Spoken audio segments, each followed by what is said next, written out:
and it's very nice to see everyone.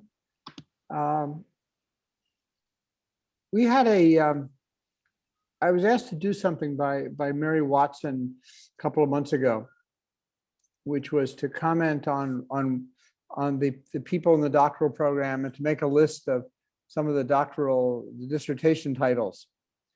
And when I did that, I suddenly realized that we had almost a dozen people working on dissertations about Latin America. And I hadn't realized that before. And then I said, well, people to each other and presenting this work and thinking about it as a body of work and realizing that maybe there's a school of the new school, or a particular way of doing some of this. So this was one of the original ideas. And then I was talking with Marga and with Maria Sosa, and they said, yeah, let's go for it. So I want to thank Maria Sosa and Marga. I want to thank Maria Juliana, who not everybody knows, who's now working with us. She comes from Cali. For organizing this, and it's great.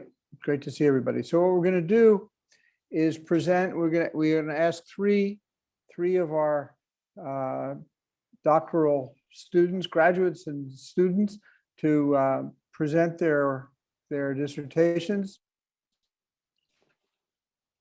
Minutes each.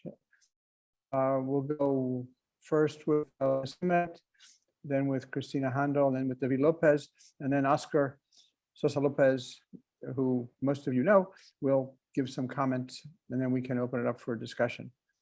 But it's great to have everybody here. And this can be nice and informal, and we're just delighted that everybody's here. And then later on in the semester, we'll try to do another event with 3 people, so we can talk about other pieces of work as they're progressing. So, are there any questions about the way we're going to do this? Any comments? No?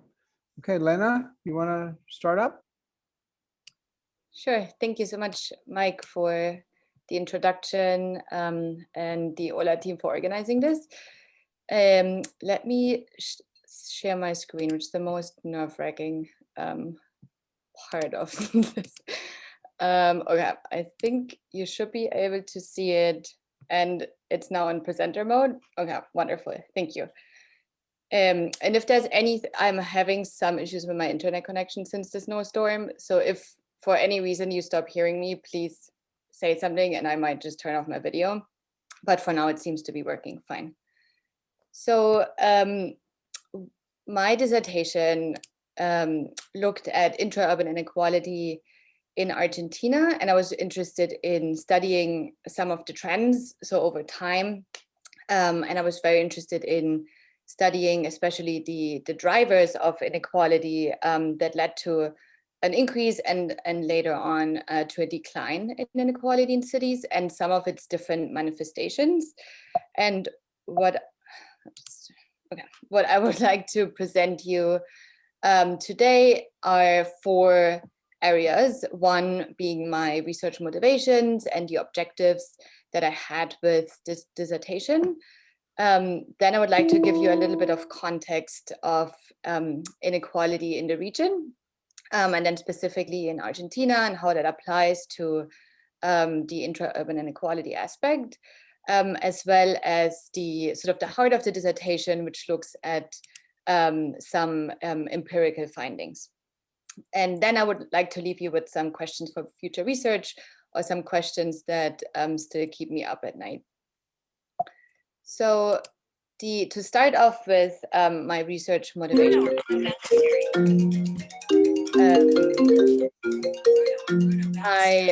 So my main motivations for the study were the increasing levels of economic inequality that we see in countries and cities around the world that have huge impacts on questions around economic and social justice, but have also been found to have significant impacts on the economic well-being and societal well-being of countries. And there has been numerous studies.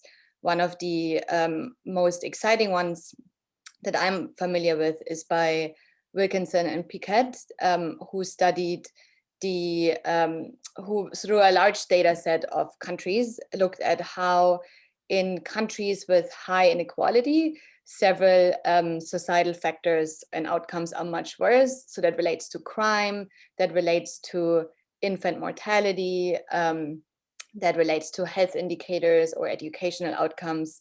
So in really all of these indicators, countries with high inequality are performing much worse. And what's interesting is if you look at the literature and the attitude towards inequality over time, you see that there was a significant shift that happened around the, I would say, sort of 2010 and at the latest 2015, also when even some more traditionally conservative organizations like the IMF also jumped ship and said, yes, in fact, inequality is very harmful and it's something that we ought to combat and tackle in order to ensure more economic well-being, but also in terms of fairness.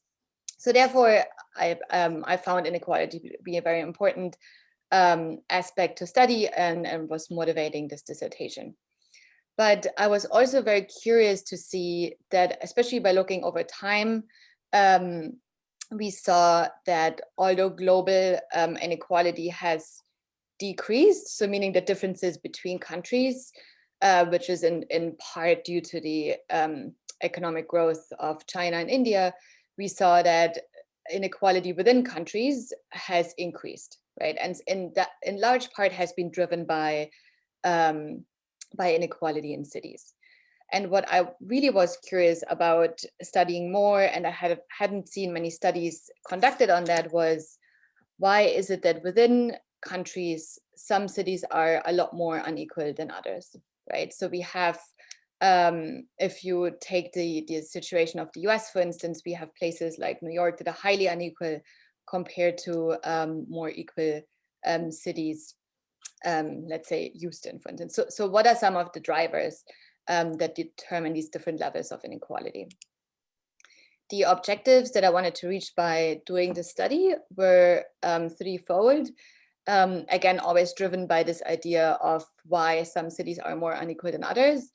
So the first one being, what is the trend of income inequality in Argentina cities over time, over about a 20-year period? So I was looking at data from 96 up to 2018 and placed that within the Latin American context. And then on the empirical aspects of the study, I was looking at the income sources that shape inequality. And when I say income sources, I mean all the different areas that we get income from, right? So the largest part usually is labor, but it can also be driven by capital income, which Piketty, of course, has really brought to the fore. But also other sources of income, such as social benefits or transfers that come from the government. And the third one being the different city characteristics that might be shaping these different levels of inequality that we are observing. So how did I do this, right? And so I applied different methods to these different objectives. In order to study the first objective, I mainly reviewed literature on the topic because inequality in Latin America has been quite well studied by scholars from the region, and especially at the country level. But I also looked at data sets to see how different countries compare and how trends have evolved over time, both in terms of poverty as well as inequality.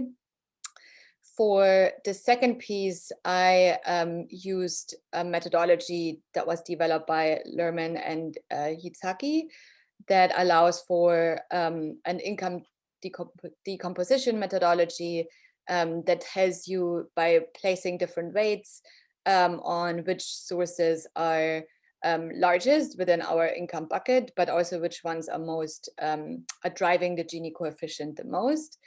And the last methodology being a fixed effects regression model that I built based on other studies that have either looked at the country level. So Glaser, there's a typo there actually. Glaser did a study on cities in the US in 2009. Gasparini, who is an Argentine scholar on Latin American countries, and Cohen on cities in Argentina. But what I try to do differently in this particular one is to look also at the time component, because most of these studies have been snapshots in time. So they've looked at one particular year, or the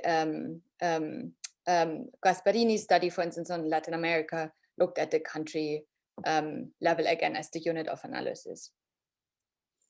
And what I believe that this dissertation made as a contribution was that from what I can tell, it's the first one that decomposes income at the city level in Argentina, and also differentiates in informal and formal income sources, because some studies that do exist have predominantly looked at income coming from formal income sources, which is potentially not telling the full story. And I will tell you by showing the findings why that is. It's also taking a more extensive period of time into consideration. As I mentioned, some of the studies I've seen were sort of looking at a particular moment in time, but haven't looked at trends. And some of the variables that I studied haven't necessarily been included prior, such as variables disaggregated by gender, so educational achievements, for instance, but also additional economic variables, such as the economic sort of source of a city. So what is a city specialized in? Is it agriculture? Is it manufacturing, for instance? As well as the average size of a firm in a given city. So since some cities have predominantly small businesses and others have really large corporations driving the economic scene. And another variable is the progressive governance variable, which I'll explain a little bit more. So to move on to some of the findings, which one, or the first one being how have poverty and inequality trends evolved over time in the region. And here, the data that you see in the graphics on the right are on average for Latin America and for 18 countries. And so what you see in the top chart is the evolution of poverty, where you see a very clear and strong downward sloping trend line, where poverty was quite high in the 90s and also 80s, but there's less coherent data on that.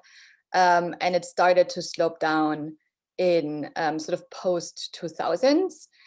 And then it sort of kept on downward sloping. With inequality, the trend and sort of the lower chart shows you the Gini coefficient, which I think most of you are familiar with, but it's the most common methodology to measure income inequality.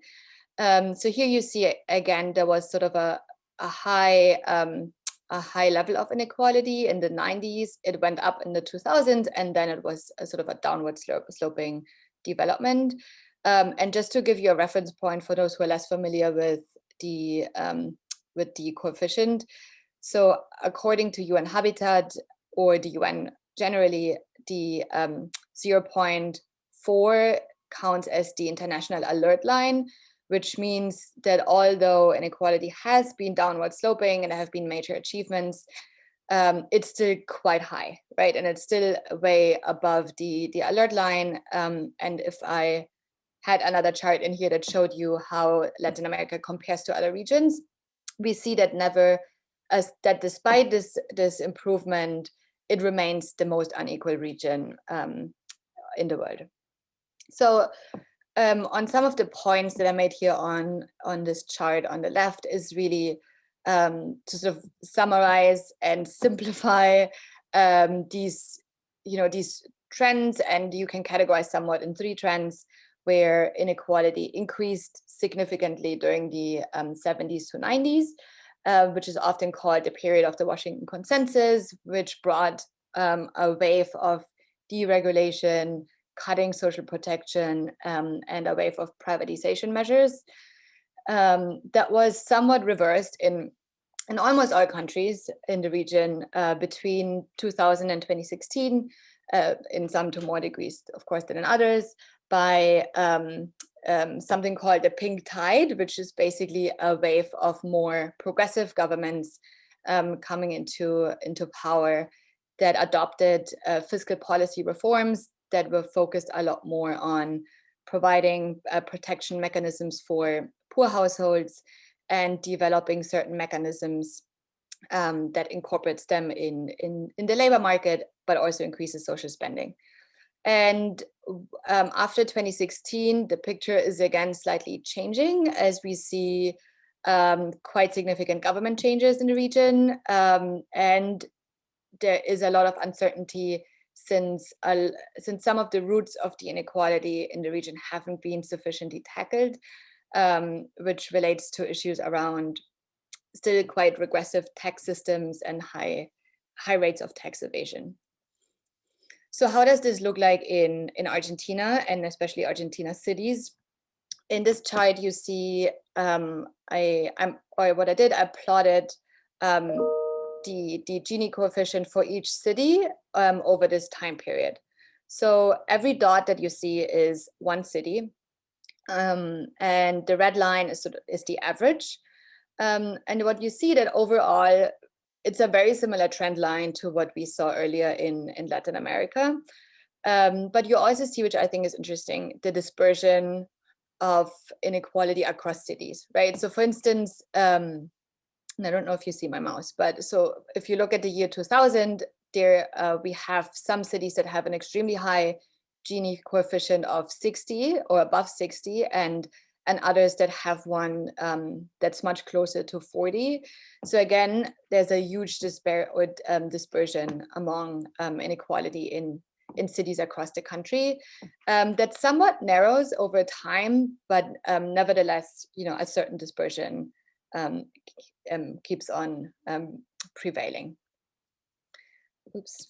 And what is interesting is that at the same time, as we see that income inequality declined, so as in this chart, we see the downward facing slope, we also see that other forms of inequality are becoming quite prevalent in the cities. And this is a characteristic that is not perhaps unique to Argentina, but is quite highlighted by many of the housing and urban scholars, which suggests that a couple of things. On the one side, that the urban growth patterns have been changing in a way that the urban territory is growing faster than the population. It also, and I mainly relied here on other studies that have been produced by experts, since they've looked at territorial maps and really dissected the different types of housing that have been growing in certain areas. And so, for instance, some showed that 60% of the population growth in the metropolitan area of Buenos Aires, for instance, took place in more impoverished locations, right? So again, this level, a certain level of segregation that happened, and a much more territorial inequality has manifested over time that doesn't reflect or cohere with the drop in the income inequality. And in part, this has to do with the cost of land and housing, which has really multiplied since the 2008 financial crisis, which in part also has to do with the fact that huge currency fluctuations, inflation, and other concerns around the safety of investments and saving money in Argentina has resulted in real estate being a much safer place for investment. So those who had the resources often did so. And of course, real estate speculation and the like falls into this place as well. So we see also a growth in gated communities alongside informal settlements. And if you look at what's also a really interesting piece of research is studies that looked at social demands. Argentina is a very protest-friendly country, and somebody went ahead and studied the demands of social society in these social movements, and it turned out that over time, a lot of the demands, which used to be predominantly around labor, moved towards housing and sort of the territorial concerns being voiced at a much louder or much more loudly than previously, and seemed to be a much higher concern for many people. So what did I find in my empirical findings or research that relate to the that could explain some of the income variation across the cities? And I'm not going to go into detail of the methodology, but will mainly focus on the findings. So when I studied, or sort of to the question, when I told you about my different research questions, one of the areas I was interested in is to learn more about the income sources that that affect the Gini coefficient in the cities. And again, so talking about income sources, I divided it in labor income, capital income, social transfers, and others. And labor income, I again dissected informal and informal employment. And here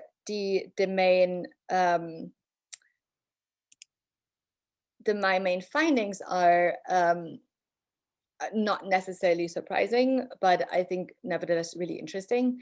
The first one being that labor income is still the main source of income for all households, right? So it's about 70% of household income is driven by labor. Also, as a caveat, I do want to say that the data source I'm using is the household survey, which is often associated with quite underreporting capital income. So likely the share of capital income is higher, but is not necessarily captured as such in this survey. But nevertheless, so labor income remains the vastest source for income for all households, but social transfers being the second largest one. And this has really quite changed over time, and we saw an increase in social transfers as a main household income between 2004 and 2016, as the national social spending on certain household benefits increased notably. I also noticed that a large share of labor income still stems from informal jobs, although there have been efforts to formalize parts of the informal economy and bring informal workers in. In some cities, more than half of the population still works in the informal sector. And this is quite important because when looking at trends over time, I saw that although formal sector wages have dropped quite significantly during the crisis that Argentina had in the early 2000s, they recovered and to a certain level even increased to above previous rates. So you see that here in the graphic on the red line, but informal sector wages, which you see here in the green line, remained quite low and are almost half of what people earn in the formal sector wages. And this takes different skill levels also into account. And so informal sector wages are almost equivalent to social transfers coming from the government through protection systems and the like. So again, the gap between the informal sector and the formal sector is really quite enormous, and is driving part of the inequality in labor income overall. So the methodology I used also shows me the redistributive impact of these different income sources, and it really confirmed sort of this suspicion that a lot of the inequality that does exist, and that exists to different degrees across the cities, is driven by these inequities within within the labor market income, or the labor income, where formal incomes have the highest inequality increasing effect, and social transfers have the largest redistributive effect, right? So a larger share of the national government spending devoted to social protection systems and transfers had a quite important redistributing effect and reduced inequality, while formal sector incomes increased inequality. So here in this chart, and it seems that it's all over the place, but basically what is important to note is that the cities, which are listed here at the bottom, have a different level of or a different share of these different income sources affects inequality to a certain different degree, right? So you have, for instance, the city on the very left, Resistencia, where households rely more on social transfers, had a quite more redistributing effect compared to formal incomes, which were very unequal, right? And so in Rio Gallegos, which is on the opposite side of the graph, we see a very different effect where incomes are in fact more equally distributed. And it's an entirely different economic composition that these two cities have. How do I go backwards here? So moving to the second piece of my assessment, which then looked more into the different city characteristics that could explain more of these differences across the cities, because it was interesting to see the sort of the income sources, but it didn't take me to the next step of learning what some of the characteristics are that could again explain these variations.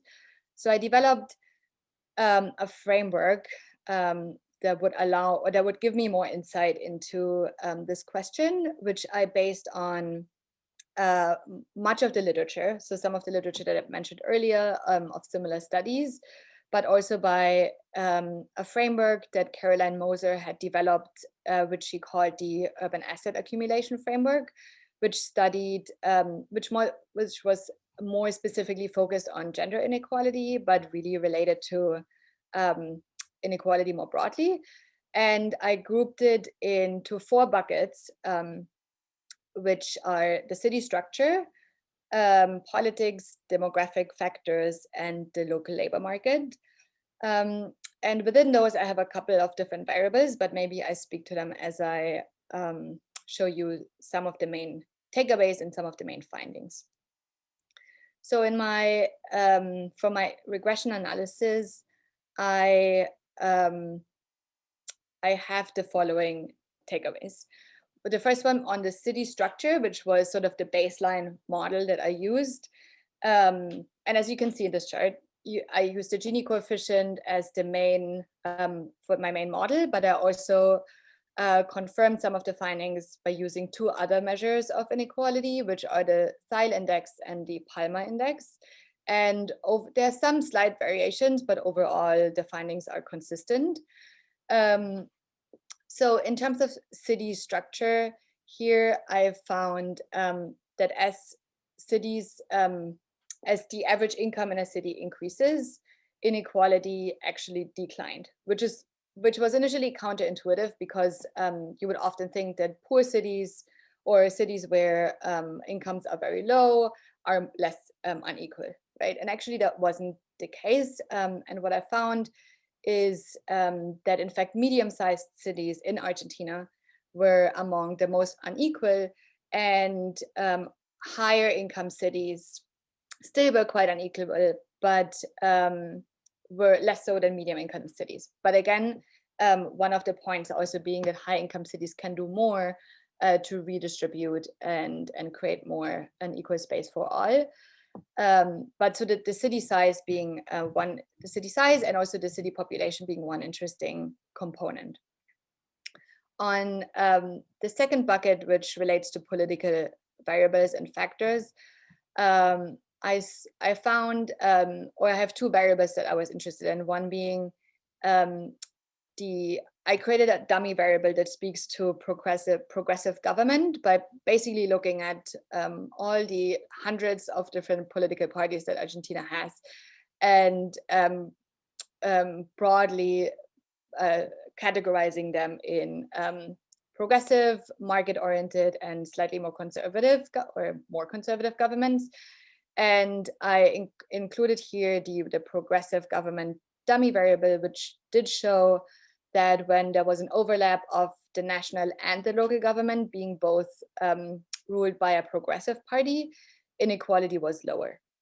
And this in part may also have to do with, again, more spending on social services and social protection mechanisms, such as family allowances, which I included also as another variable. And the ahuache, which I incorporated here, is one sort of classic example where the government expanded universal child benefits to all families. So that included families in the informal sector, and this had a huge poverty reducing and inequality reducing effect. On the demographic variables, I was interested in two educational variables. And again, I disaggregated them by gender. I was also interested in household size, since a lot of the literature pointed to larger households often being more associated with lower incomes and higher poverty,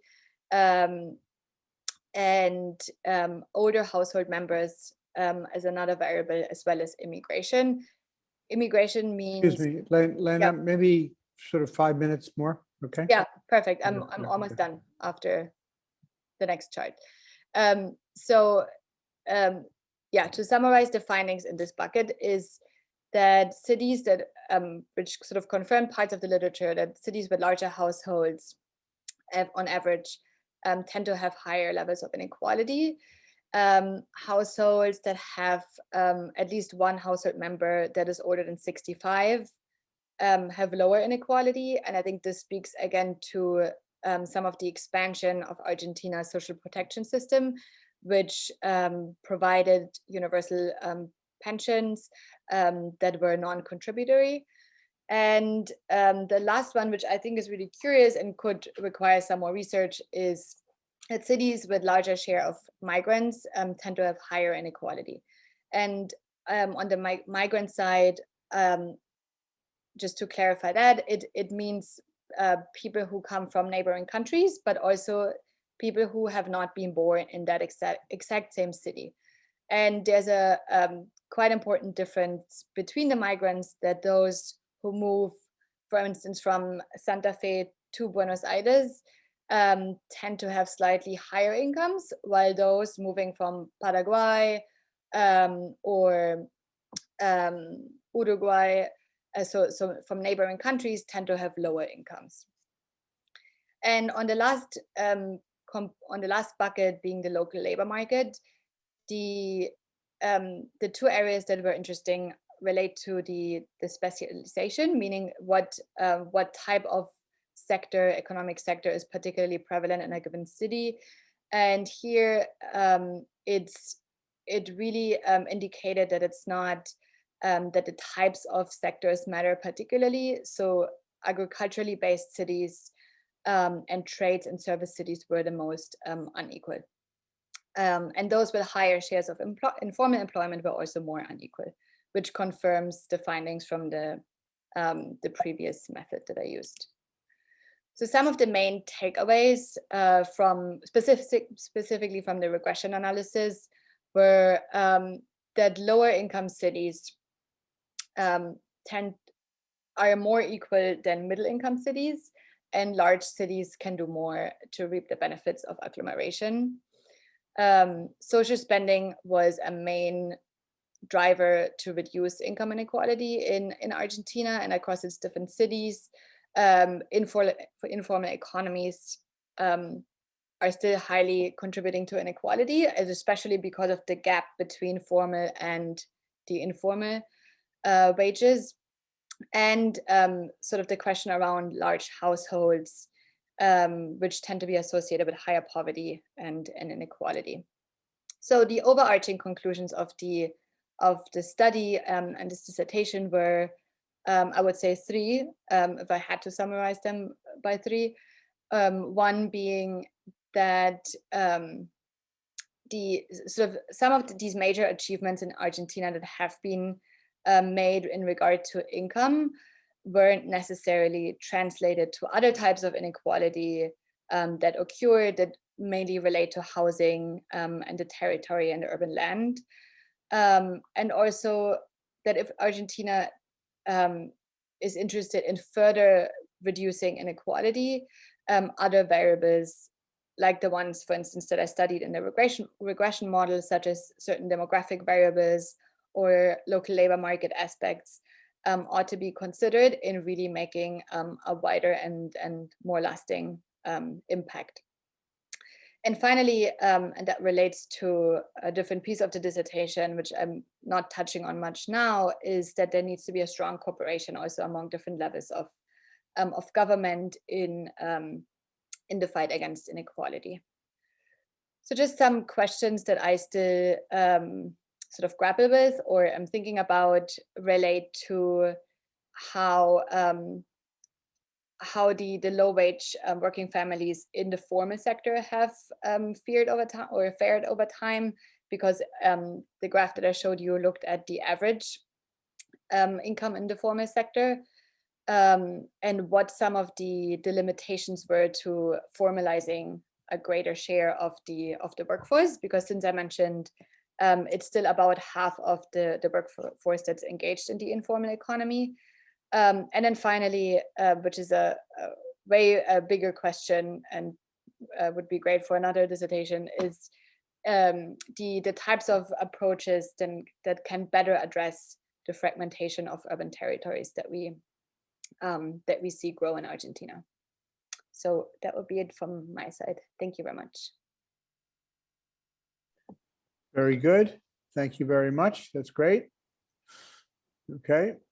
And now we'll switch to Cristina Handal to take us to another country and another set of questions.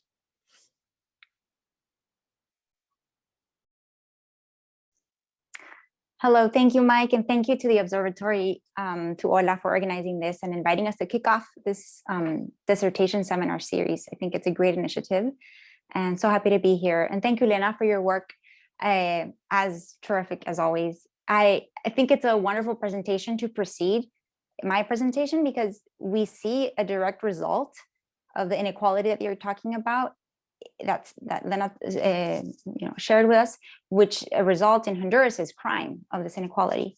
So this is of the case that I study in my work. My dissertation is titled Barrios más Seguros and the Intersections of Design and Policy, the Case of Collective Urban Gating in Tegucigalpa, Honduras. So I'll speak more about the case itself and ideas around it that came from the dissertation, and not too much about the research methods or theory, but I'm behind the dissertation, but I'm happy to answer specific questions on that in the Q&A in the end. So what we see here on the right is a grid of images of gates that have been installed by the neighbors that live on that street. These images are not just from Honduras. They are from Honduras in Tegucigalpa. They are from La Lima, Peru, from San Salvador, from Guatemala, from Mexico. So the case I study in this dissertation is not unique to Honduras. There are some details that make it stand out, but it has happened in many places in Latin America and around the world. And the main, if not the only reason for this kind of street gating that I'm looking at happens because of crime or fear of crime. Something to note that I want to reiterate, emphasize in the beginning is that these are not gated communities. These are happening in areas of all incomes. So in countries like Honduras, where gated communities are typically reserved for more middle, high, and high income neighborhoods, these are happening everywhere, in high income neighborhoods, middle income neighborhoods, low income neighborhoods, all sorts of topographies and geographies that you'll look at. So now let's zoom into this particular case of street gating. This is Honduras on the left, in the heart of Central America, and a Google Earth view of Tegucigalpa, which is the capital. In Tegucigalpa, the street gating has an official name, which is why part of my interest came to this for my dissertation. It goes by Barrios más Seguros, which I refer to as safer barrios. I kept the word barrios in there in lieu of safer neighborhoods or other words for reasons that are important to this locality, to this context of Tegucigalpa. So Safer Barrios became an official program in 2012. It is a program from the mayor's office. Oh, wow. Sorry, I don't know if you heard that, but there was an incoming call. So Safer Barrios became a program in 2012. It came from the mayor's office. It allows for the installation of gates through an application process from the corresponding neighborhood. Neighbors come together, they present signatures for at least 90% of neighbors to show that most of the neighborhood is in agreement. They apply for a permit, and then they restrict their residential streets. This, of course, is not a simple thing because the streets are of the public domain. The streets were formerly open, and now, before they were accessed by anyone at any time, and now all of a sudden they become private to a certain extent. There was and has continued to be a lot of push and pull in terms of the rules, regulations, changes in the past 8 to 9 years since I've been studying this case. But the program remains strong and is now a normality in the way of life for people in Tegucigalpa. So here I will show how it works. On the left, you have a neighborhood showing all of the accessible streets in blue. Then on the right, in the red dots, are the locations of gates that were agreed upon by the neighbors in that street. So they were agreed upon by the neighbors and the city authorities, and that's very important.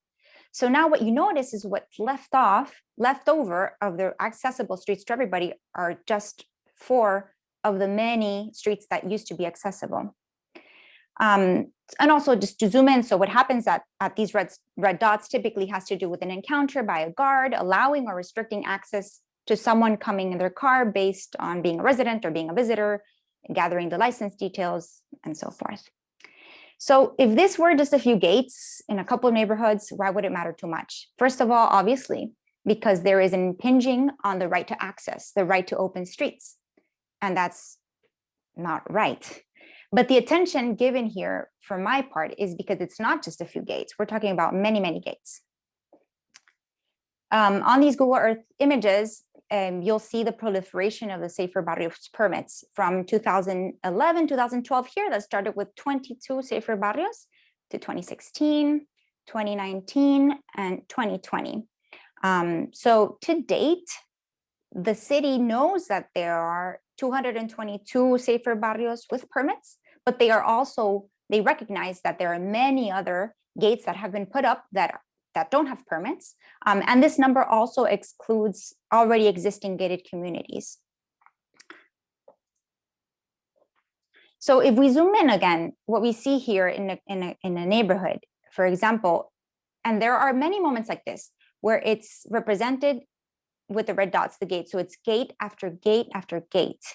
And of course, you'll see here, if you can notice on your screens, so there are cases that are kind of extreme like these, where it's a lot of dead-end streets. So the permitting process is obviously much easier, and also explains why there can be an excess of these gates in cases like this. But there are other cases, for example, up here, where you had one main boulevard over here, another main boulevard this way, another kind of important road here, where formerly residents of the city, not just this neighborhood, would cross over if there was a lot of traffic from here to here. They'd use these neighborhoods to get through. And now with the gates, that is now inaccessible. So in the end, it's not, what is quite shocking when you're there is that experience of driving by or of walking by, that you just see gate after gate repeat itself. And that serves a very strong visual image and understanding of the city as a resident. But again, as I mentioned, this has become really normal for people in Tegucigalpa. There are other cases as well where you have this gating within gating. So what we see here in yellow is a gated community, like a formalized, urban proposal of a gated community that was there before, and then there was the closing of the safer barrios. And in a conversation with the city authorities, they refer to this also as like bubbles and bubbles within bubbles. And I want to bring these terms into light too, as what came from my interviews, these terms of calling them mini prisons or bubbles, enclosures. And what was also very interesting for me in the study was that there are clearly two sides of the story here, and in all this work, what I uncovered was a lot of these dichotomies and these paradoxes that were very evident, not just by studying it from afar, but then also being on the ground in the field research and listening to the stories and seeing spatially what was happening. These two diagrams are again of the same neighborhood, and you see figure access when the white, we see the roads that you can access. And then once the gates are in place, then you see what's left of what is accessible. So this is a case where this problem that the city was facing in terms of crime and the fear of crime from residents, leading to a policy and a program that gets into place, has very direct impact on space and on the design of the city itself. So from the research, the readings, I did a lot of readings on gated communities, which thankfully is very extensive. There are hundreds and hundreds of readings on gated communities. So I took out the words and the language around gated communities and around street gating that I could find. As I mentioned, the dominance is in this part in the gated communities. And looking at some of the very few documented cases, not just in newspapers, but in academic literature, street gating in this more kind of ad hoc manner is very, very limited. It all falls back onto the literature of gated communities. So in the dissertation, one of my contributions and one of the things I propose is the term of collective urban gating, of calling this something, explaining what this phenomenon is. This term is different from gated communities. It describes more so a process, more so the action, the collective aspect of it, of neighbors coming together and doing this with the city in this form of negotiation, push and pull. Doesn't mean that it's easy, but it does mean that, it gets to some collective decision. And the term is also meant to envelope the manifestation that this has on urban space. So my research was seeking to uncover how design and policy relate, how crime and space relate, and how the built environment is involved in all of this. And that's why I selected this case of gating and carried out the research to understand what was happening there specifically and what consequences can be seen now, that this has happened for a few years. So for the theoretical framework I took from both theory and practice, there are three main fields of study that serve to build this work. The first is this one on the top, which is on design and policy. The second is on design for crime prevention. And the third was all the literature on gating, mostly gated communities. Some of it was much more theory-based, and the others, for example, the work on design and policy, there was much more that I found on practice-based work. For example, in design and policy, there's a lot that's being done in terms of what design and government means, just the term as well of design of policies. So policy making being known as designing policies. And then policy in the built environment. What does policy mean on urban design, on urban space? So that's that first part of design policy. The second part for design and crime prevention relied heavily on theories of defensible space by Oscar Niemann. And then that also led to a lot of the work on crime prevention through environmental design, which is very prominent and very, I'll say, well written about in the UK. So that was a big influence for this work as well. And the third part, which is the gating, and then here I add that contribution of the collective urban gating part. So for research methods, I'll just mention briefly, use a combination of research methods, archival research, content analysis of media, interviews, focus groups, looking at local newspapers. A lot of it was through, the local journalism, local gazettes, also where the laws were published. I was able to do focus groups like on the ground, but also with the distance, being able to do things online through online contact that I was able to keep in touch for many, many years with same groups of neighbors and neighborhoods. And to capture other cases of gating in other Latin American cities, I reached out. It was very hard to find the academic literature on it. So I reached out to a group of urban practitioners and scholars through Google groups, and that actually was very, very helpful. Another thing that was powerful in terms of understanding people's opinions on the program was doing online surveying, doing surveys through different kinds of social media platforms, and through all sorts of different contexts. So then the meetings with the neighborhoods were the most revealing to me in the sense of really understanding the nuances of what was happening there. So from these meetings, I collected the stories, had printed maps, and then the stories, I brought them with me and then digitized these maps and try to put A and B together to explain what is happening there. So I selected 3 different neighborhoods A, B, and C, and they were all, selected based on different things like the topographical conditions. The 3 of these were in different steps in the permitting process as well. Some of them had more commercial activity. Some of them only had 1 or 2. Some of them was really basically, 2 of them was because I could really access the people that live there.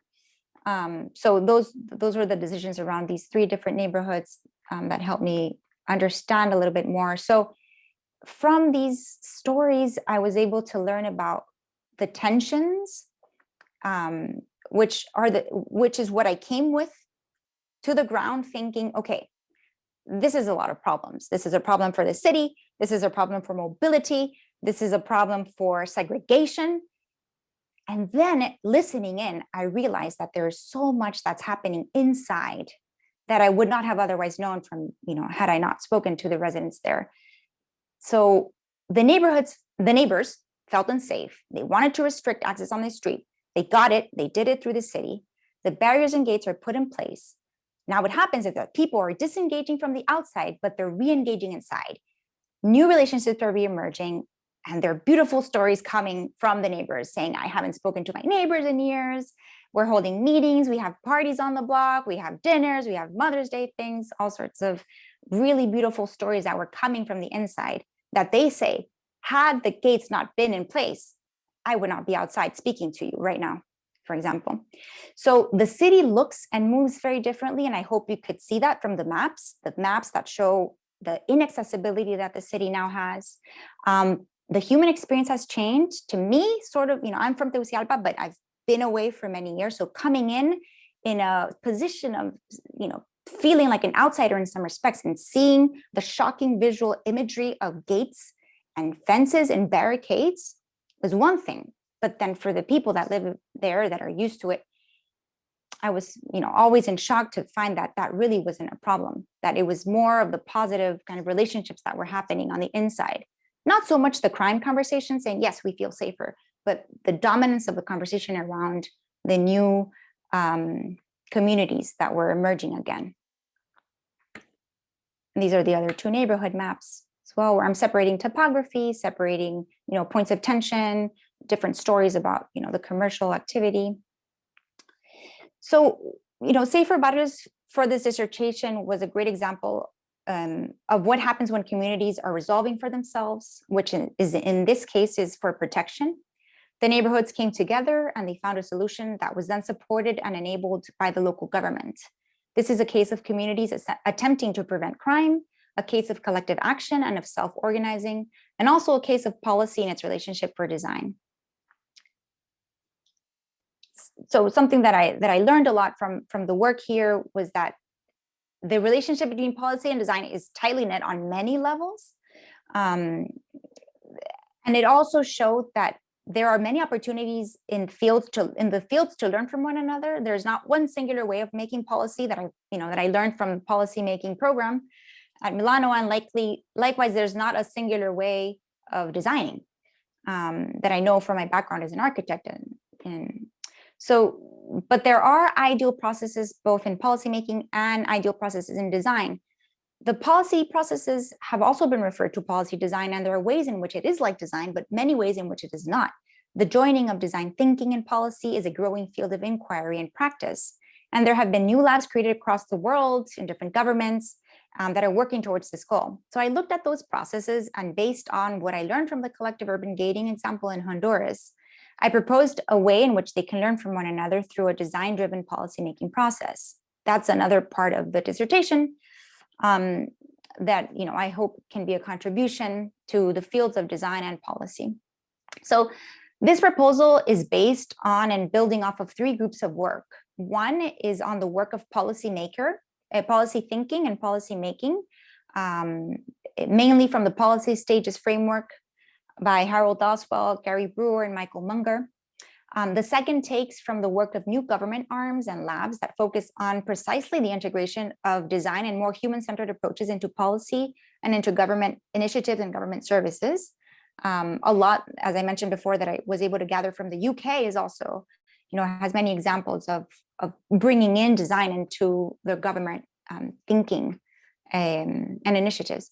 And thirdly, in the proposal of this policymaking process, I consider what urban practice domain these stages are operating in, heavily based on a text by one of the faculty members at Parsons, Miodrag Mitrosinovic, which was also the chair for my program, for my dissertation. So I won't go into depth here, although I could for hours. But basically, this is following the stages, a policy stages framework, and reorganizing the order of these policy stages, and thinking, where does design and what the design process can bring into the policymaking process come in. And it's really mostly in the prototyping stage, the exploratory prototyping, developmental prototyping, the piloting. So this kind of iterative process that to design is so innate and so common, bringing in that into the design-driven policymaking process. As I worked through previously published material and my fieldwork testing my assumptions, as Lena also showed in the end, new questions emerged, and they're still hovering around my head. Some I attempted to resolve in the dissertation, and others are still open. So the first consideration is on the neologism of collective urban gating that I propose. The dissertation attempts to formulate that concept and test it in the case of, say, for Barrios in Tegucigalpa. But what I would like to see come from it is that other researchers also use this and test it. They validate or falsify this theory. They could apply it to areas where similar practices are taking place. I think that by sharing this common name, or having a name to call this what it is, which to me was really missing in my research these past years, and to have this, call it something and apply it to different contexts, we can study it, better understand the similarities and differences of these processes, and through studies come up with alternative, more positive solutions to cases like this.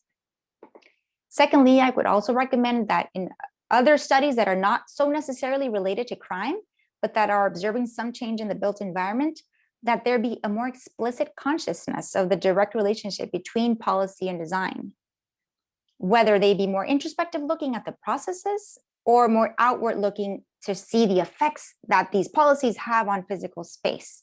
So, as we know, these fields are inextricably tied, and at the New School, we really try to bring together these two fields through different coursework. But these kinds of studies that could look at these lenses and make the relationship more apparent, I think could yield in many opportunities for both fields. I had shared this in my work and with my committee too, that I could imagine this as becoming some sort of index where we have variables, common variables, to be able to study different kinds of cases where design and policy can really be understood. You see a case study through both lenses at the same time across studies. And then similarly, on the relationship between crime and space, I would suggest further work on spatializing crime and spatializing the effect that it has on the built environment. So crime, but also these strategies of protection, the ways in which citizens or governments are trying to protect and keep people safe, but then, you know, also mapping then what happens to the crime. We know it doesn't just go away. And by crime, I also do not refer to just, you know, the street violence, but it can also be other types of crime, even, you know, to the level of, you know, surveillance and kind of national surveillance. In terms of space, it you know, not only gates and this kind of restrictions, but also, you know, urban design, more generally speaking, street and sidewalk design, park design, transportation, singular buildings, neighborhoods, and so forth. And lastly, you know, focusing on this particular study of safer barrios, I would suggest more research on this case. Although my dissertation was extensive in its time of research, which captured neighborhoods that were early on in the process of gating and others that were very far into that process of becoming a safer barrios, there's still a lot to be observed and analyzed in a longer span of time. I think, you know, a study 10 years from now to measure the impact more accurately of safer barrios on crime, on urban space, on the economic dimensions also of what has been happening, and the long-term impact that this has had on governance and on citizenship, which is something, you know, that has been emerging given this kind of urgent rush to find safety. So I think this analysis could, you know, could be an ongoing practice. And to conclude, and you know, this is also how I conclude my dissertation. I start to imagine a scenario that scales up what is working about collective urban gating and puts in practice, you know, with a proposed design-driven policymaking process that I mentioned. So all safer barrios, which had that requirement of formalizing the neighborhood association, can be seen as their own collective. So in this map above, you see each of these boundaries here is its own collective. So there's all, you know, these different scales of collectives. All of these have been strengthened with their ties as neighbors. They've strengthened their relationship with the local municipality as well. And that's very apparent and palpable from the conversations. They've exercised their power through voice and organization. And not to say that this is good. We know on an urban scale and an academic literature that provides to us, we know the damage that this does in terms of urban segregation. But we cannot ignore this newfound form of citizenship and this newfound form of expressing voices, which unfortunately, in this case, has to be in a very repressive, segregated manner. But based on the adjacencies and number of households, these smaller, safer barrios aggregates could become larger collectives, right? So we join some of these. These larger collectives would go beyond the boundaries of the safer barrios to also include neighbors that perhaps weren't in safer barrios because the location would not allow for them to be closed. So the self-organized collectives could now be larger and include more residents within the same geographical location. These larger collectives become members of the coalitions that become part of this new policymaking process with the government. These ideas are suggestions for considering further thought on the process of collective urban gating and what is left from it. In the case of Tegucigalpa, fear led to gating. So then fear and the conflict can be turned into a productive force. That's my question. Residents gained empowerment from being able to have an impact on their safety and their well-being, and also of being heard, which became a method of engagement and of acting in the city. They came together and worked on issues of crime and safety. What other sector could these new collectives work on? Can they be restructured to produce new social ecology, as in Bookchin's work? What began as small neighborhood groups can be scaled up and interconnected to reimagine how society works in the effort of achieving a more direct model of co-production in the city. And with that, I end these slides, but I'm happy to answer more questions in detail in the Q&A. Thank you.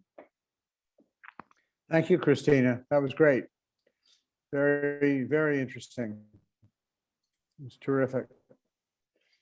Good. So now we're going to invite David Lopez Garcia to talk about his work in Mexico City. David. Thank you, Mike. Well, thank you, Mike and Marga, for the invitation, to the OLA team for organizing this seminar. Thank you, Cristina and Lena, for your presentation. Oscar, thank you for agreeing to read the 3 dissertations and provide your comments. And thank you, Miodrag, for being here. Miodrag is also part of my committee, and I see that he's in the room, so thank you, Miodrag, for that. So I'm going to present my dissertation, and this is the first time that I'm going to present the entire dissertation in a seminar, right? I've presented a chapter of the dissertation here and there in some conferences, but this is the first time that I present the whole thing, so let's see how it goes, but any feedback will be very useful. The dissertation is done. I received feedback from my committee, and I'm working in the revisions, hoping to schedule the dissertation defense within maybe the next couple of months. So the title is Interactions Between Economic Development, Housing, and Transport Policies in the Mobility Experience of Workers in Greater Mexico City. It's a working title, and I'll present the overall dissertation. This is going to be an oversimplification of the dissertation, so I apologize for that, but I'm also happy to go in more detail in the Q&As, right? And we believe that this dissertation is going to achieve 3 contributions. The first of them is that it is going to provide propose analytical lens to conduct policy analysis beyond the traditional approach of policy silos, right? That's one of them. The other one is that we believe that the dissertation achieves to demonstrate that the mobility experience of workers in Mexico City is shaped by the interaction between several policies, economic development policies, housing policies, and public transport policies.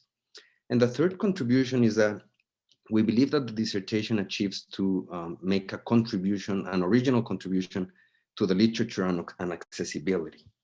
So with that, let me unpack this dissertation. So the problem, right? The problem starts with the silos approach to urban policy analysis.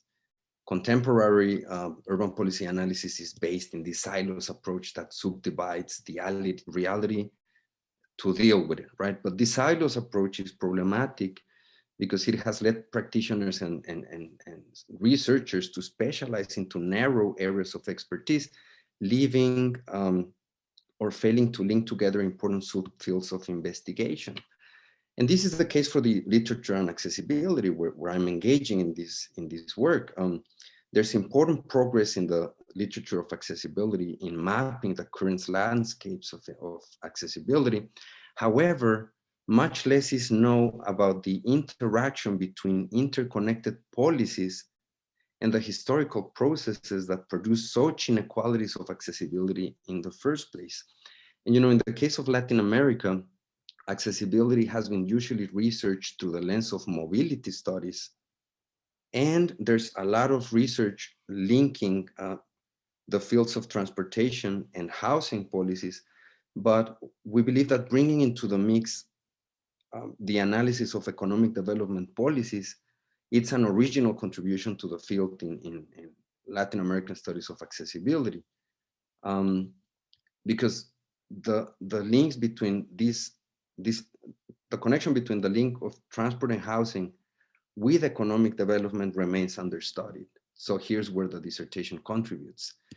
So the research questions that are guiding this work about accessibility to jobs in Mexico City, the empirical strategies to research accessibility to jobs in Mexico City. The questions are, what are the current states of inequalities of accessibility to jobs in the Mexico City metropolitan zone? In what ways do the policies within one policy silo interact with policies in other policy silos to produce geographies of low accessibility? And why do people live in geographies of low accessibility to jobs in the first place? And what holds them from moving to alternative territories with increased accessibility to jobs? And the empirical research to study this is researching the journey to work in Mexico City metropolitan zone.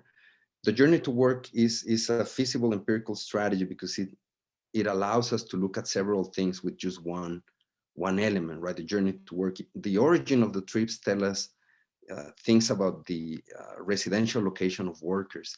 The destination of the trips tells us things about the location of economic activity and jobs. And the duration of the trip tells us about characteristics of public transport systems, right? So the theoretical framework that we're proposing here is based on, my starting point is this theoretical framework in the left here that you see from Levin et al., published in 2019, which states that accessibility to urban resources is the outcome of the interaction between three things, right? Mobility, proximity, and connectivity. Mobility refers to transportation issues, proximity refers to the location of people and the location of resources across city, and connectivity refers to individual characteristics and how connected is people to urban resources. In this framework, the end is accessibility. The goal is to provide accessibility to urban resources for people, right, and inhabitants in urban regions. And mobility, proximity, and connectivity are the means, and policies that can potentially contribute to increase mobility or increase proximity or increase connectivity can potentially increase accessibility. But then I'm building in this theoretical framework to propose my own theoretical lens, which I'm calling the policy interaction framework, because I want to go deeper into the interactions between policies that improve proximity or mobility or connectivity. And to do that, I'm complementing the Levin et al. Framework of accessibility with elements from the policy feedback theory, right? One of the famous theories of the policy process that has some streams of inquiry. It's making question about how policies affect down the road political agendas, forms of governance, the power of groups, and the meaning of citizenships. And it looks at a couple of feedback mechanisms of how policies provide feedback loops down the road, feedback mechanisms such as resources effect, giving resources to participants in policies that affect their engagement in the policy process, and interpretive effects, how policies change the way we configure problems, understand problems, and the role of the state and social actors in the solution of problems when moving forward. So my framework is based in identifying the feedback effects between policies from different policy silos, right? How do policies that affect proximity have a feedback effect on policies that affect mobility? And how do policies that affect connectivity have a feedback effect down the road on policies that affect mobility or proximity, or so forth, right? And tracking these feedback effects between policy silos to identify specific accessibility outcomes across time, right? So that's the theoretical framework. The case study is the journey to work in Mexico City metropolitan zone, with emphasis on the eastern area of the metropolitan zone, what I'm calling the Eastern MCMZ, widely known as a geography of low accessibility to jobs.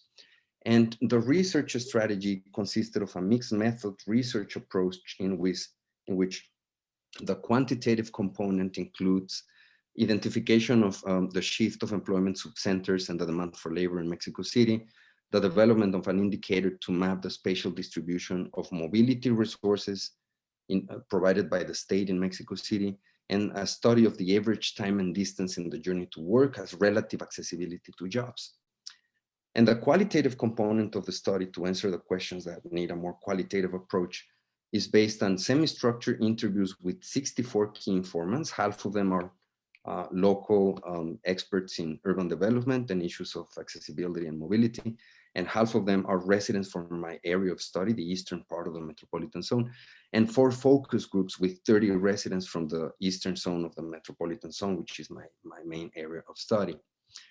And I did 3 empirical studies, right? I'm going to present a couple of slides from each of the empirical studies. And then together they merged to allow me to build conclusions, right? But let me go one by one through these empirical studies. So the first one is a study of the shift in the spatial location of the demand for labor in Mexico City. And to do that, I got data from 1999 and 2019 from the economic census about the number of employees, the people employed per census tract. And then I applied some techniques, an analysis of employment magnitude and density with some thresholds and so forth, to identify employment subcenters. So as you can see in these maps, the map 3.3, this map in the left, allowed me to identify that in 1999, Mexico City metropolitan zone was comprised of 22 employment subcenters, and they're ordered here by their hierarchy in the urban structure, right? So the most important one is this one here, the central agglomeration of the city. And you can see the location of the employment subcenters, right? So 52% of the jobs in the city are located within these employment subcenters, which is 9.3% of the territory. Whereas in 2019, there's an increase in subcenters to 29. But there's not a lot of change, right? The employment subcenters are more or less in the same place. There has not been a lot of change in the urban structure of Mexico City in the last 20 years. One of the changes that caught my attention is that it seems that employment keeps concentrating in space, because by 2019, now 58% of the jobs are located in 8.4% of the territory. So even though there's more employment subcenters, increasingly more jobs, a larger share of the jobs are concentrated in a smaller share of the territory. And this is positive, right? I also, in addition to the quantitative analysis, in each of these chapters, I'm also conducting an analysis of the political economy behind the policies that are driving these spatial changes, right? So for instance, here are some of the answers that I found to the question of why are jobs concentrating in space, by and large in the same locations and away from the rest of the metropolitan zone, right? And there's many answers. I don't want to go deep into them, but just to mention them, it seems that the geographies of the Mexican economic miracle of the 40s, 50s, and 60s is still operating to concentrate jobs in the same place, in the same places. Varying land use regulations across the metropolitan area are operating to attract the jobs to these employment subcenters and away from other areas of the city that are not achieving to attract employment. There also seems to be a symbolic dimension among entrepreneurs that stigmatizes the eastern area of the metropolitan area. This area here, that's actually my area of study that I'm looking at the most. This is the geography of low accessibility to jobs that I'm looking at. So this area is stigmatized, and entrepreneurs believe that being located in this area, that is a sign of success. And also specific state-led mega projects have proven to be very effective in consolidating some of the employment subcenters. Like for instance, this one here, let me call your attention to this employment subcenter number 2, that is called Santa Fe. This is a famously regarded state-led project to create an employment subcenter in the late 80s that in 1999, it was the 11th employment subcenter in the hierarchy of the city, but by 2019, it became the second employment subcenter in the hierarchy of Mexico City. So this state-led mega project has been very successful in creating an employment subcenter, very important for the city, but as you can see, farther away from all these peripheral areas, right? A lot of people from these areas commute on a daily basis to this employment subcenter, and it takes like 3-4 hours a day just to do their trips to work. Anyway, the second empirical study of the dissertation, right, in addition to identifying the shift in the demand for labor, the second empirical study is to identify the territories of the city that are well provided of something that I'm calling public and common mobility resources. So the concept of mobility resources in the literature means that if people want to be mobile across a city, well, they need to have access to resources to move, right? Resources like cars, transit infrastructure, public transit systems, so forth. So in this paper, in this chapter, I'm conceptualizing, I'm problematizing this concept of mobility resources by analyzing the level of rivalry and excludability of these mobility resources to identify those resources that are not excludable. And I'm calling them public and common mobility resources, which are basically the resources that are either provided directly by the state or highly subsidized by the state, and then become non-excludable. Anyone can use them, right? As opposed to resources that are excludable and they might be collecting a high toll on people's income. So in this map, as you can see here, the navy blue areas, right, the darker areas are the territories of the city that are salient for their good provision of public and private mobility resources. And they have provision of public and common mobility resources above the mean of the metropolitan area. But the areas in the darker beige, right? So in beige, they're below the metropolitan average in common and public mobility resources. So at a glance, you can see here, right, how the provision of resources for the city, for people to move, that are non-excludable and highly subsidized by the state and provided directly by the state, is concentrated, almost overlapping with employment subcenters, because as you can see in the key here, this area here with this pattern, they're the employment subcenters identified in 2019. So this is the finding of the chapter, right? The provision of infrastructure to move by the state overlaps almost perfectly with employment subcenters, with very few exceptions. And there's reasons, right? There's reasons, the political economy of transport, for why this is happening this way. I'm just going to leave this here, but I'm not going to go in detail in this just for the sake of time. The third empirical study is the analysis of the average time and distance in the journey to work as relative accessibility to jobs. So I use the origin destination survey of the city for 2017. I take a subsample of the journey to work and I work with that, right? I apply some techniques developed in other papers and I replicate those techniques and I'm able to produce these maps. This map in the left is the average travel time in the journey to work, measured in minutes. So you can see that the central areas that overlap with employment subcenters and are well provided of mobility resources have the lowest times in the journey to work. And there's some sort of a concentric pattern. And my area of study, Eastern Mexico City over here, has some of the highest average time in the journey to work, right? The map in the center is the average distance in the journey to work, which relates to where people live and where people work, right? You can see another concentric pattern.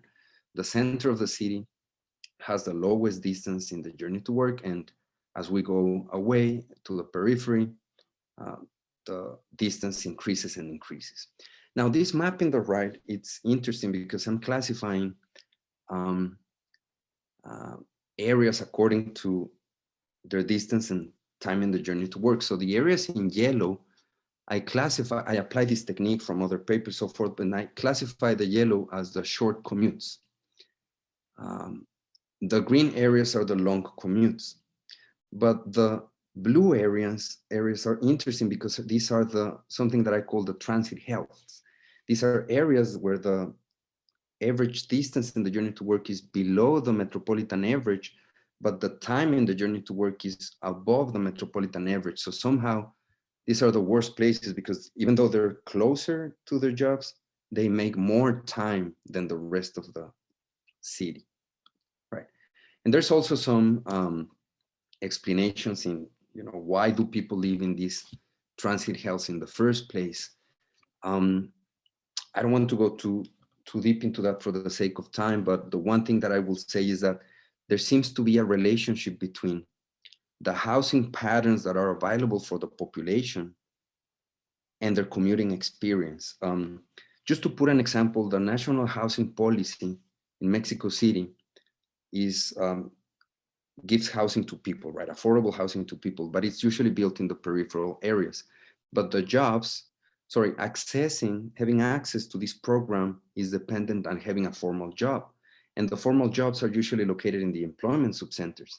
So people has to go to live in the peripheral areas, but they're bounded to their formal job in the employment subcenters, increasing their mobility needs and their mobility, the time that they need in their daily mobility overnight, right? Just by virtue of accessing the housing pathway. All right. In conclusion, by developing this policy interaction framework and by applying this framework to the study of the journey to work in Mexico City and the study of geographies of low accessibility, I'm putting forward a hypothesis that is going to be a contribution to the literature on accessibility. I'm calling this the forced mobility hypothesis. And here's a diagram that summarizes this hypothesis, which is a process, a situation in which the spatial location of the demand for labor, right? The shifts in the spatial location of the demand for labor, the housing pathways that are available for the population, and the political economy of public transport are interacting and operating to produce geographies of low accessibility to jobs. I call these geographies of forced mobility, which consistently increase the transportation cost for the working class associated with their journey to work. It's a process. These policies interacting are creating these geographies that consistently increase the transportation cost for the population. And given the available housing pathways, well, people is forced to live there, right? They don't have any other alternative. I leave it there because I'm looking forward to Oscar comments and the Q&A. So thanks everyone for your attention, and I really appreciate the feedback.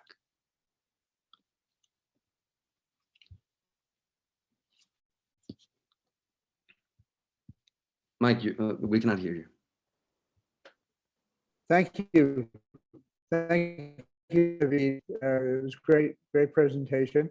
Oscar, you want to talk for 10 or 15 minutes about some comments about the dissertations?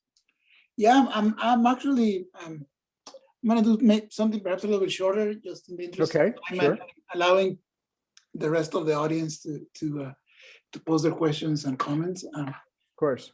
But yeah, first of all, thanks for the invitation. I had a great time reading the dissertations, which all of you sent me a few days ago. So some of my comments might reflect not just what you presented, but also some of the stuff that I read in the actual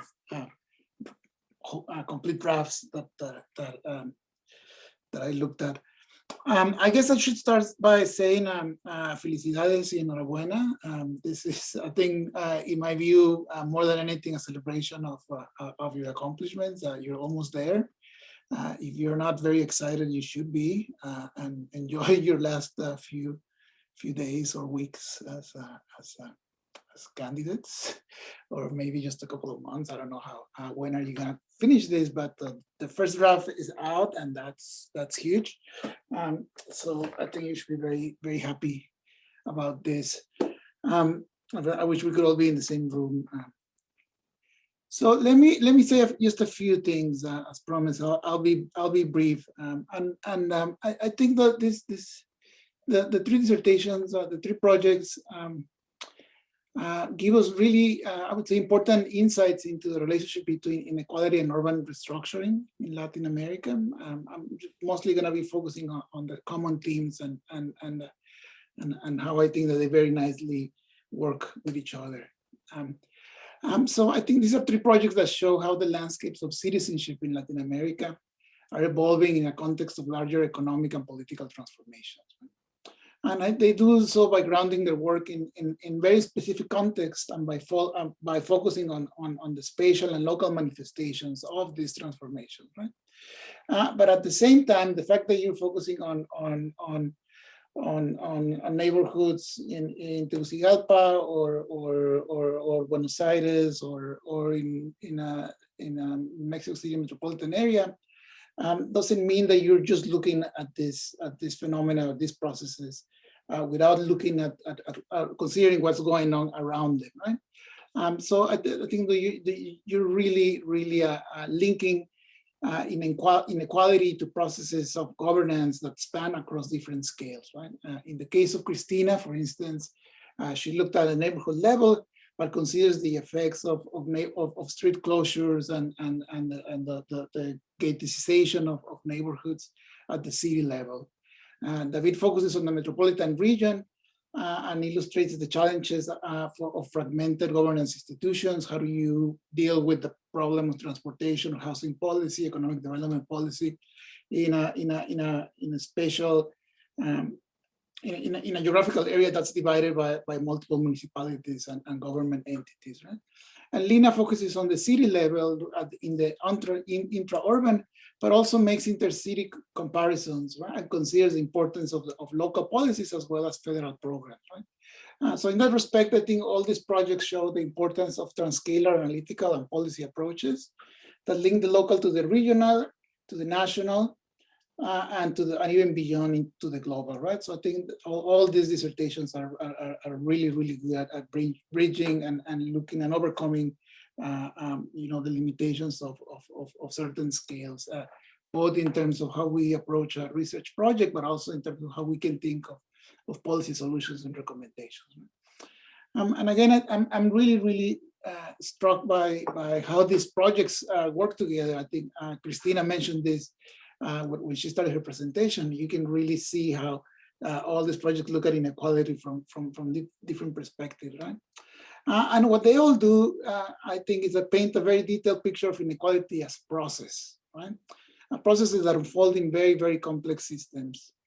And they show that rather than a static condition, the relationship between inequality and economic growth, inequality and welfare, inequality and security, economic and well-being is always changing, right? And that's I think that's something that's pretty evident in all of these projects, that they all have some more than others, have a historical perspective and looking at change. A couple of you do it more explicitly. And they also invite us to think of policy solutions as interventions that must necessarily breach traditional silos, right? So all these projects are looking at policy, and urban design, and economics, even education, right? So all of you are talking about informality, inequality as a problem that cannot be solved by only focusing in one area or sub-area of public policy or even urban policy, right? And finally, I think the three dissertations are quite ambitious in their goals. They're all asking us to rethink how we understand inequality as a central characteristic of citizenship in Latin America. They introduce new concepts and push new methodologies to revisit previously asked questions. And they show us the relational nature of inequality. And they're not satisfied just by looking at one of these dimensions, right? So for Lena, for instance, inequality is not just a difference of incomes. It has to do with gender, education, and even migration, right? For David, inequality is produced by infrastructural regimes, which in turn are shaped by different policy areas and by different government levels and institutions. And for Cristina, inequality is a condition that cannot be separated from the production of the built environment.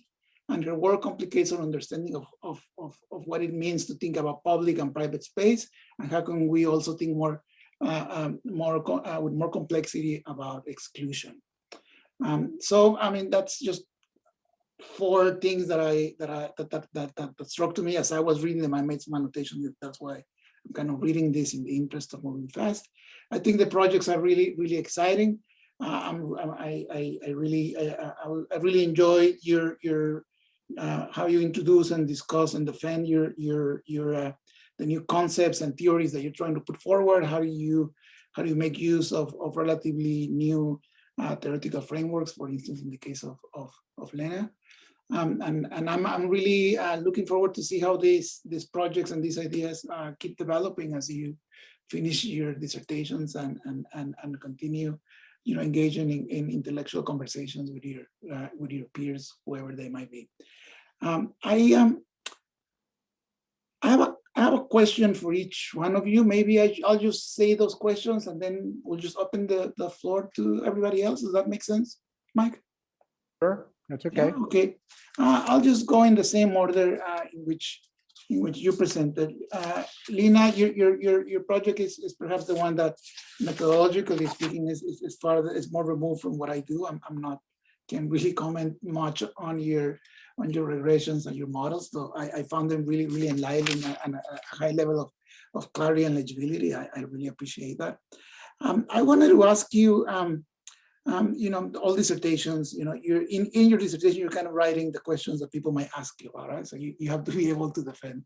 Towards the end of your dissertation, and I'm not gonna do this for everybody, but you pose you say one of your overarching questions that motivated your work is why some cities are more successful in reducing inequality and why some more unequal income distributions today than in the past, right? So I wonder, it seems to me like in your project, I don't know if this is something that you will feel very comfortable saying, but I think you're making a case for a stronger welfare state.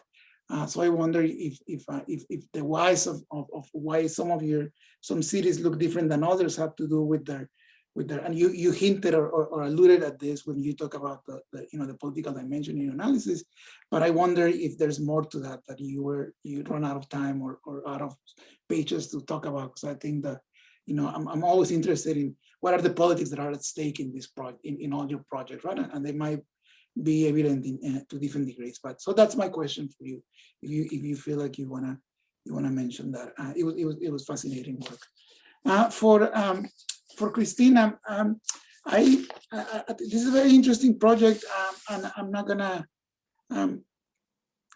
lie. I'm familiar with this work. I work with one of my faculty mentors was very invested in the urban in the talk of violence and city of walls kind of arguments. So I'm familiar with this work. I wonder. It was interesting to me, and I'm gonna paraphrase one of your advisors for the dissertation, Clara Saba. You seem to allude that in these processes of collective urban gating, you found extraordinary events happening in ordinary places, right? Which is a concept that she uses. But I think it's paradoxical that the starting point is actually this process of insurgent urbanism that's basically, in my view at least,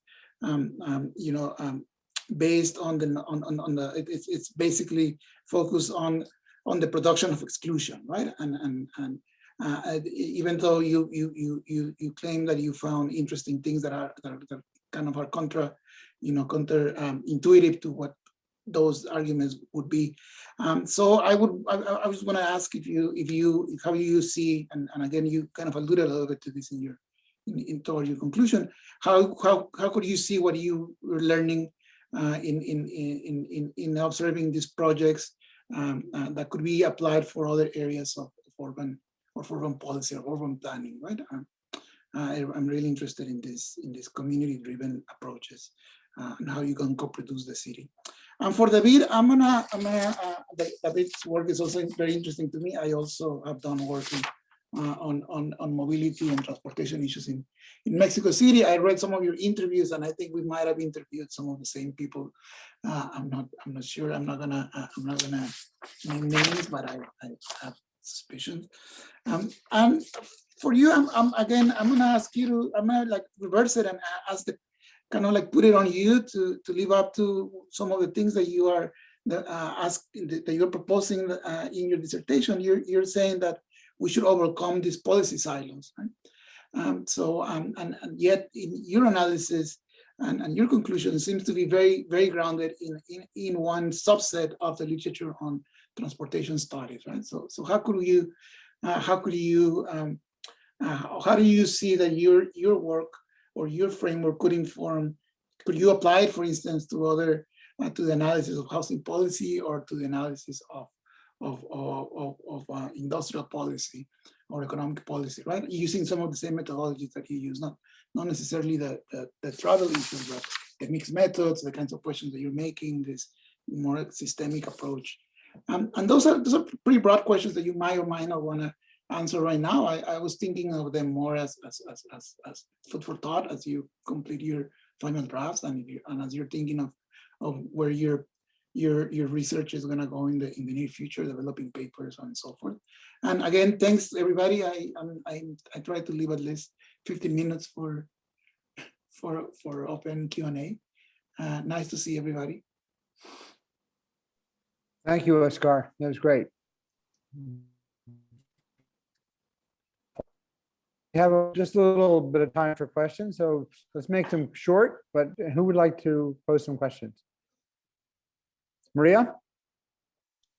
Thank you. Thank you to everyone. This is definitely exciting. I think I have questions for all of you. You don't have to answer them, but I just want to raise them.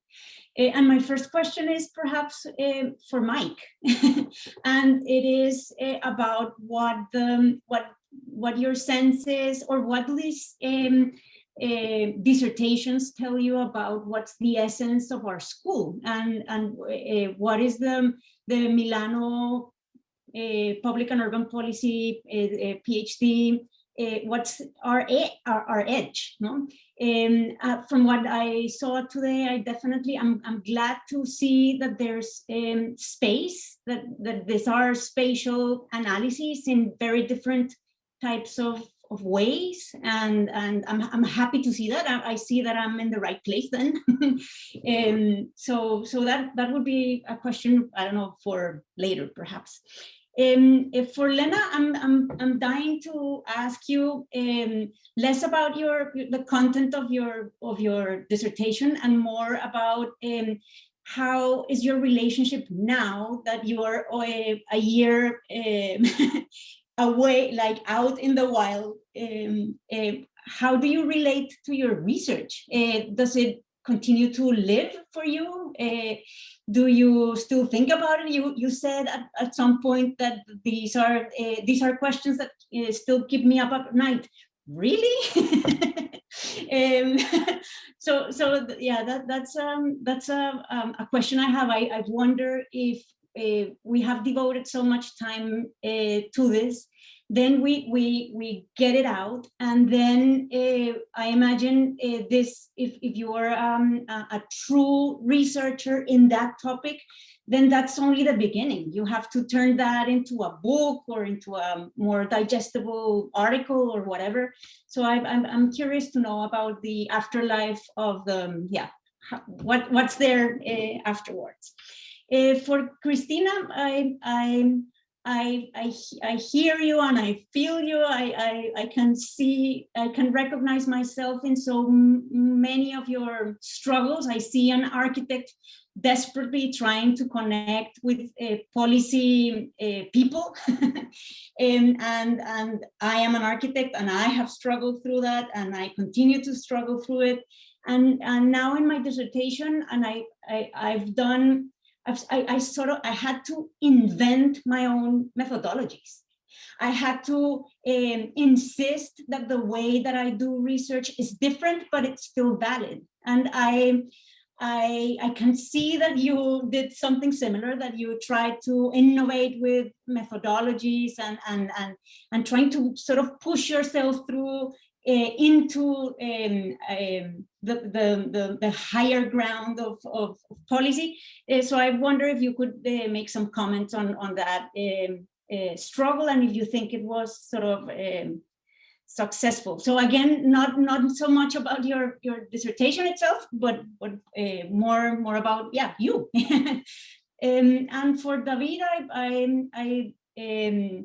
I do have like a more specific question about the dissertation. I think that you argue that at the beginning that your framework adds value because it sort of transverses silos and sectors.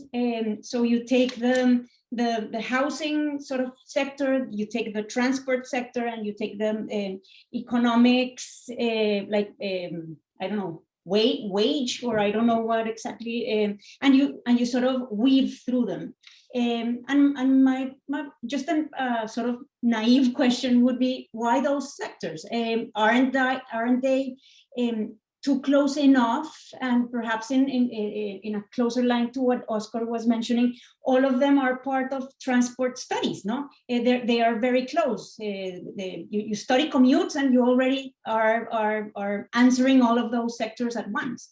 But why not take more distant sectors, like I don't know, transport and health, or I don't know, something more that you're really reaching out and making the effort of being intersectoral more aggressive. And thank you to all. This was fascinating, and I'm looking forward to the next seminars in the series. Great, thank you, Maria. Bart, you have a question? Yeah, I have a question for Lena. It's sort of related to Oscar's question, which is that you mentioned social spending as a component. I was wondering if you could say more about what sort of the nature of that social spending was, and also if you have maybe like a hunch as to whether some forms of social spending have more of an impact on inequality than others.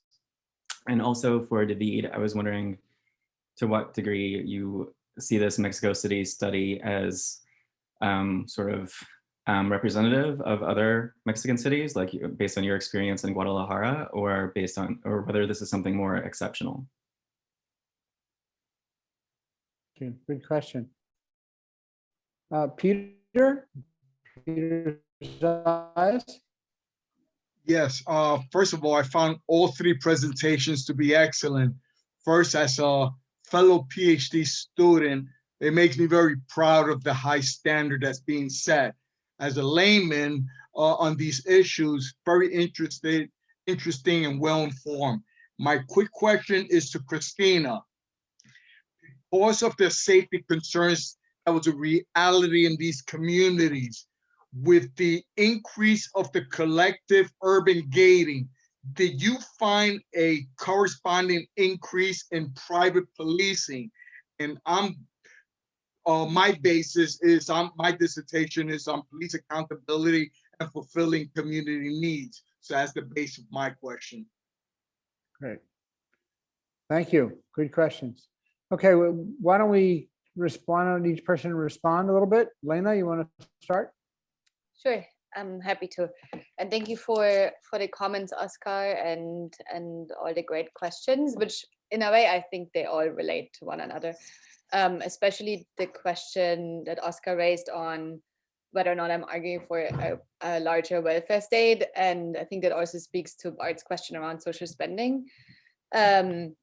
So a couple of thoughts here on the one side that I think, I mean, I don't want to go into the details and say, okay, this particular program was, more effective than another. But I think what we see, and that speaks to why some cities are more, have achieved greater equality or reducing poverty to a larger degree, is the way in which some of these protection systems are designed and the ways in which they're speaking to a certain composition of households, right? So for instance, you had a very strong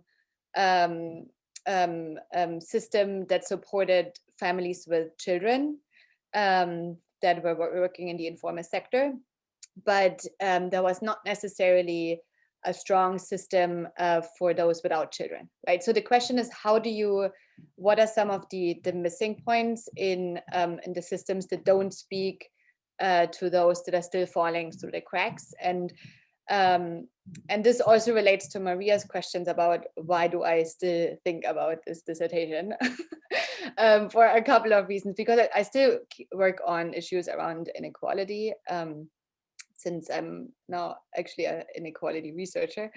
And one of my big focus areas is on social protection systems and how the ways in which social protection is often designed is that it's very targeted towards certain groups, as that was perceived, especially in the early 2000s, as a more cost-effective way of reaching goals in poverty and inequality. But it's, especially now with COVID, I think what has also come very clear is that so many people are falling through the cracks, and that we need to rethink some of these protection mechanisms, right? And so there are right now, for instance, conversations around making certain cash transfers more universal and less conditional and less targeted. And I think that's an interesting way the conversation is going, and potentially very, very important one. And Argentina actually has also introduced a new way of collecting more revenues to finance some of these protection mechanisms. It's one of the few countries that has introduced sort of a wealth tax to finance COVID-related social protection mechanisms, which I think is quite fascinating. And I'm also I'm trying to publish my work, and I have, through the help of Mike, started some conversations with a book publisher, but it's all very slow and will probably require some more revisions and some additional research, but it's very exciting to be able to keep on the work and keep on thinking about it. Great, thank you. It's good. Cristina? Hi, yes. Peter, I'll answer to you first about the policing. So I excluded slides that had to do more with the urban context of Tegucigalpa and context of crime, because that's a very long thing to discuss. But so what happened briefly though was that the program started right, 2 years, 3 years right after there had been a steep incline, where in Honduras it had the highest homicide rate in the world, according to the United Nations Office of Drugs and Crime data. So it was at a point where the citizens were desperate, looking for their own measures because of a mistrust in the police force. So this began in 2012 formally, and 4 years later in 2016, just to let you know that in those 4 years even of the program starting, there really wasn't an increase in the policing. But what happened was that 4 years later, they did a depuration of cleansing the police force based on lots of claims of corruption within the police force and problems of impunity in the country in general. But after 2016, alongside at that same point, they said, okay, let's now create a new military police. It's like a new police force called the military police. So the presence of military police did increase, but not so much of the national police force. But that's a great question. I mean, I really didn't follow the sequence so much, rather these isolated events in the police force. But this citizen action is a way of saying, the state has failed us in its fight against crime, security policies, all other sorts of policies that failed. So this is them, retracting and taking matters to their own hands and mistrusting, the government stand on it. Maria, to answer your question, yes. So you got it. You totally got it. And one of the things that I found was that at some point when I realized that I could use the material of what was happening, these photographs, just looking at the mapping.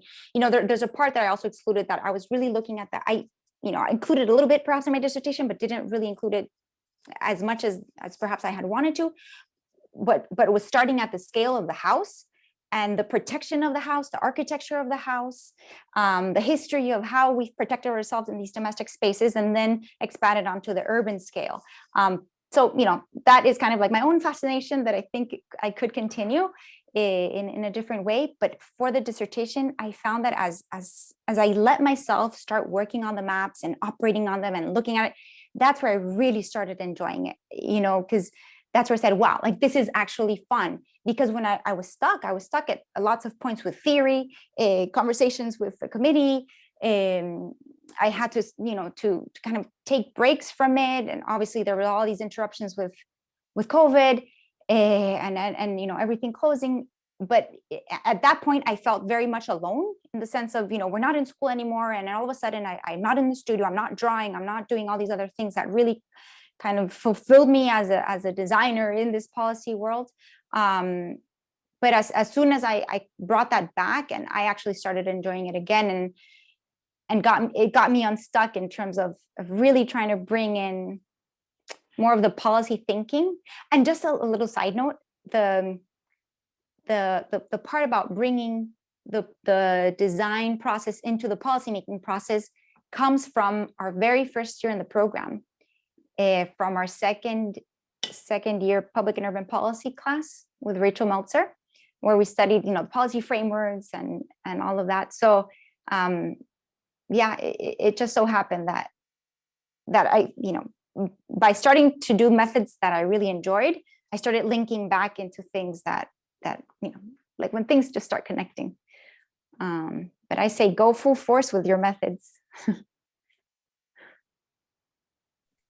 Great. Thank you, Cristina. That's terrific. David? Thank you, Mike. Well, thanks everyone for your comments. Oscar, thank you for this, what you're pointing out. This is very provocative. I look forward to try to think of the implications of this work, not only for the mobility experience, but also to economic development and to housing. Challenge accepted. Thank you for that. Maria, why not other sectors? Yeah, absolutely. Why not? This is a dissertation about accessibility to jobs, right?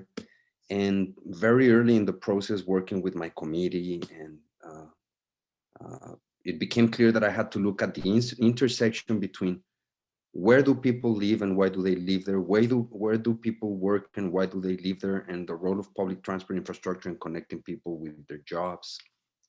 But yeah, sure, why not? I think it's very provocative and exciting to think about other kind of sectors, right? At the very end, at the end of the day, what I'm doing here is proposing a framework, a theoretical lens, and then I can look at other sectors through this lens, right? So again, thank you for the challenge accepted. It will be very exciting. And Bart, look, yes, Mexico City is really an exception, but I do think that this production of geographies of low accessibility to jobs that consistently increase the transportation costs for people is happening in other Mexican cities. Right now, I'm doing a research about Guadalajara. Actually, I'm researching the change of urban structure in Guadalajara by identifying employment subcenters and so forth. And it's very evident. I'm starting to identify those zones as well. But in that on the one hand, but in the other hand, Mexico City is such an exception, because it has 3 state governments, 1 federal government, 76 municipalities overlapping in the same urban space, that it falls in a category of its own, right? Like a large megalopolis. And there's other cities in the world that I think are a little bit more similar to Mexico City, like for instance, Sao Paulo, or other mega regions in the world. Some in China might fall under that category. So in that sense, yeah, Mexico City, it's an exception that I think should be put in a category with other megalopolis in the world. Thank you. Great, thank you. So I'm going to close with and try to respond to Maria's question about school. It seems to me that there are a couple of characteristics that these share, that these pieces of work share. They break out of being about single sectors. They break out of silos. They're interested in there's a normative side of it, which is whether these how these policies and situations affect people in a particular way. And so they're different. I think everybody's trained not to be quite so normative at the end, but I think the normative comes through anyway. And maybe when you go public, you can be more explicitly normative about saying, this is the way it ought to be, and these are what you think about it. There's some elements to this, but actually, I don't think it's enough. I think you got to go a little bit further. And so what I would like to argue is that I think each one of the dissertations also could be addressing another question, which is how does this analysis, what are the structural effects which affect this problem? What are the structural limitations? When Lena is talking about forms of inequality, what are the institutional and policy and social structures that they're coming up against? How does, do we think this is going to change over time? What's happening here? With Christina's study, there's some neighborhoods it's not happened. Why does it happen in some and not others? Does this represent an enormous shift from what is going on in Tegucigalpa over a longer period of time? What do you think is going to happen over 5 or 10 years? Is this going to deepen what sort of the structural question?